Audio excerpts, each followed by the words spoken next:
Hey guys, welcome to week 6. We're finally here. This might be the last video depending on any emails you guys give me. If you send me emails with a lot of the same questions, then I'll go ahead and make a video for that. But otherwise, this is the last real video that I'm doing. I'm going to explain the final portfolio assignment and take you through basically what's due for the rest of the semester. So writing response 10 is due today at 4 p.m. That I already talked about in last video, and it's basically just trying to gear you toward what you need to work on the most, what changes you need to make, etc. And I'll provide some feedback with that and then send that back to you as soon as you hand those in. This conferences / grammar, that's basically just built-in time to give you guys more time for revision. All right, so this class is so fast-paced, but now you can really take the next couple of days and work on your stakeholder paper or your rhetorical analysis, narrative, whatever you need to do to really polish your final portfolio and present your best work, the most persuasive piece of writing that you can compile. So, as I've mentioned several times, your final portfolio is due 11:59 p.m. on Friday, August 5th. This is a hard and fast deadline because grades are due so soon afterwards. I think they even bumped up the deadline to August 8th. So I'm going to have not very much time to grade, so absolutely no late portfolios. They will receive a 0, and thus you would fail the class. Don't do that to yourself. You've all been working very hard. That's an easy thing to do. If eCampus is down for any reason, of course, just email it to me, okay? Just make sure if that it's not late. And I do receive that by Friday, August 5th before 11:59 p.m. The submission portal for that is not up yet, but it will be by Thursday. So we're under coursework and then papers, and it's exactly like you submitted every other paper. So you click on Final Portfolio, and once you click on that, all of these documents pop up. We're going to go through these documents today, and then this is the submission portal. So you just click on it the same way that you do for every other paper, and like the midterm, you will compile one document. You're only submitting one attachment that has multiple documents within it. So again, I'm not going to go on a scavenger hunt for your work. It should just be all in one compatible file format. So we have the due date here. Again, 1 point possible means I've received it. It's not 100. It's just an acknowledgement that yes, I received it. All you would do is just browse my computer. You go, you find the form, open, attach it, submit, etc. Okay. So let me know if you have questions about that. Be proactive with your work. If, for example, like your internet goes down like mine did, submit it earlier, okay? So just make sure that you do get that work in and be in constant communication with me about any issues that you may have. All right, so what goes in this final portfolio? It's basically a longer, more elaborate version of your midterm. So here is from Work in Progress, the textbook, a little bit about what I'm expecting in this final portfolio and what the class requires, all right? So the purpose, genre, you guys can read all that. It's a compilation of your work. It's supposed to be a minimum of 20 pages. These might be, 19, 18 pages, but try to get as close to 20 as possible. It has a little bit of a helpful sheet here. Ignore the second paper. I threw that one out for the sake of the summer course and the speed of this class. But narrative, I spent how many hours on the narrative? How many hours on rhetorical analysis, on the exploratory essay? The last two involved research, so that might take more time. Just keep all this in mind as you're going back and you're actually planning out your revisions. You might not have time to do all of them. You might not need to do all of them. Think about your midterm grade. Your midterm grade is your original rhetorical analysis without my feedback and your narrative, what revisions you did since you received my feedback. So if you're happy with your midterm grade, and you have been doing a good job of keeping up with the free writes and not having anything late and turning in writing responses on time, then your midterm grade is probably the same or maybe improved. So we're hoping for the latter, but that's really up to you guys and how much work you put into the course, of course. So let's go on to this next document. this is the 4 goals. We just looked at the assignment sheet here. Now we're looking at the 4 course goals. So at the end of English 101, you have 4 goals that on the rubric that I posted a long time ago, the 4 goals are listed here. And we'll take another look at this rubric in a minute. So the first goal is rhetoric, and it's blacked out here, sorry, the copy machine. But this is essentially, in terms of rhetoric, what you should be able to do by the time you graduate from this class and you enter 102. So identify and describe important components of a rhetorical situation, aka do you know what ethos, pathos, and logos are? Can you employ them in your papers? The rhetorical analysis and basically all of your writing would be a good way to prove this. You might even mention in your reflective cover memo, like, pathos.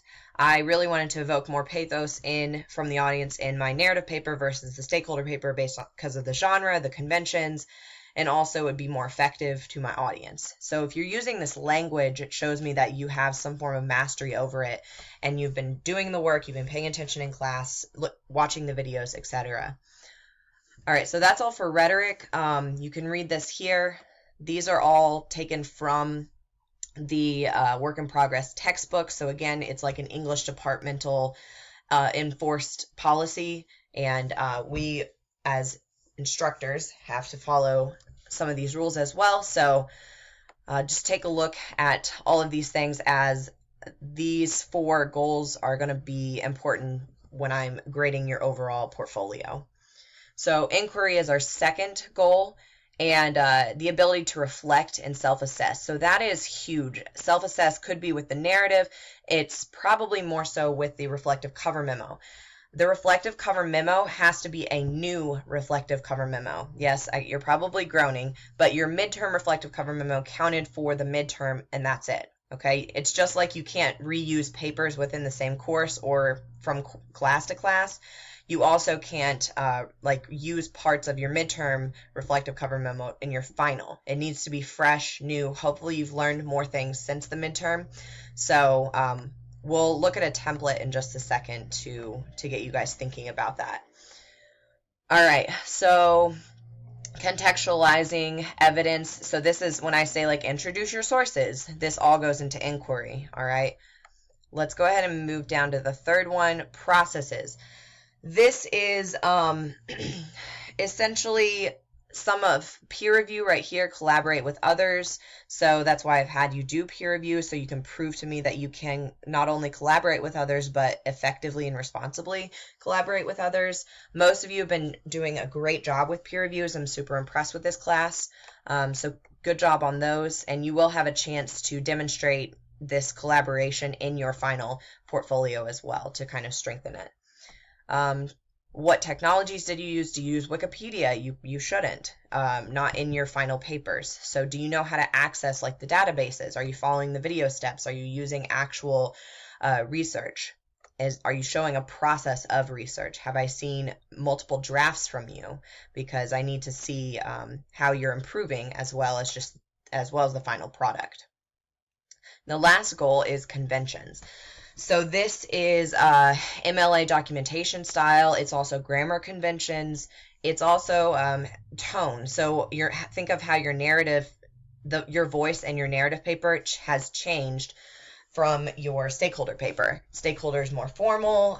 You still can use I, but think about, again, second person use almost in every single paper at some point, or every single one of your guys' papers at some point, you use second person. And in peer review, that's totally fine because you actually are addressing your peer, but most of the time you're talking about people or a more general audience. So the language needs to match the convention of the paper. It needs to be specific. So just say people or audience or whatever, and don't say you. So I'm going to be looking for all these things. There are quite a few more, but here's just a brief rundown of them. Again, they are under the final portfolio documents for course goals. Let's take a look at rubrics. So I've mentioned this several times. This is the same rubric since the very beginning of class. It's posted in 2 places on eCampus. The second place is here under rubrics. This is for the this is the portfolio section. So in your final form for this course will be similar to the midterm form, only just more complete. This will be the 70%, and A portfolios are this, B, C, D, F, etc. Exploratory writing, those are the 10 writing responses. Here's more information about that. And participation, I have a more specific guideline for participation because this is an online course, but basically it deals with lateness. How much do you answer the prompts, or do you not demonstrate that you are watching the videos or participating in class in that way? So some of this varies, but for the most part, it's reflected in these rubric categories here. And then the last one is down here. All of these questions I'm actually going to ask, and I will have a column that is not on its side, which I'll send to you guys, that has all of these goals and all of these sub goals, I guess, if you want to call them that. So take a look at all of this. I'm being transparent up front with it, so you don't have like a lack of access to what I'm expecting. For the template, let's jump over to that. Here is the actual template. Remember, I provided one for your midterm portfolio as well. So let's talk about the reflective cover memo just for a second. All you have to do here is put your name in. I already have the date and the subject line and my name. So literally just like put in your name, make sure the font all matches. You have last name here, put in your last name up there, and start the reflective cover memo on this line. And this one needs to be 3 to 4 pages single spaced, and a minimum of 3 full pages. I know that sounds like a lot, but hopefully you have learned a lot in this class, or you can comment on a lot of things. Again, a whole paragraph might be titles, or a hook, or body paragraphs, or MLA citations, or conclusions. Okay, so there are so many things that you can write about in these 3 pages. Again, this must be different from your midterm reflective cover memo. Don't repeat sections. That actually counts as self-plagiarism. Okay, don't do that to yourself. You've gotten so far, and don't get to the point where you resubmit your work, because, again, it's counted for the midterm. It cannot count again for the final.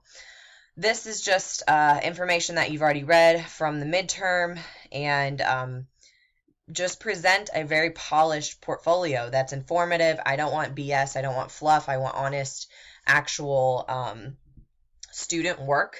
And hopefully you can comment on 3 pages of your own writing. You can talk about the process of writing, the process of finding a topic. You can talk about conventions, any of those terms. There's so many things that you can highlight here. So have some structure to it, have some order. Most of you rocked your midterm ones, and this one it'll count as like a paper. Okay, so it's very important. If you don't have a reflective cover memo, it's like you're missing a paper. Also, if you have a sloppy one, it's like you did a sloppy paper. So start thinking about that now, and really focus a lot of your attention on the reflective cover memo, and then maybe one paper that you really need to revise. That would be my recommendation for this really fast assignment. All right, right after that, you put your narrative revision all the way to the end, rhetorical analysis revision, and you can delete all of these things. Don't put like continuation of rhetorical analysis revision in your paper. Stakeholder revision, and go all the way down. And then the last thing that you'll have in your final portfolio is a peer review feedback. So this is 1 paragraph minimum of something you wrote about one of your peers. I don't want to hear like what they wrote about you. I've already read that. That's great. But I need to see how you can evaluate and look at peers. So all you have to do is just go online and copy and paste that. Those portals are still open under discussions, so you can have access to go in there in case you didn't save it on your laptop or whatever. But yeah, so here's the template. It's already online. The helpful details for the portfolio, those just have little tidbits that I've said many times before, like passive and active voice, second person, how to write titles, etc. So let me know if you guys have questions. Other than that, this will be our last video, and keep working hard. And it's been great.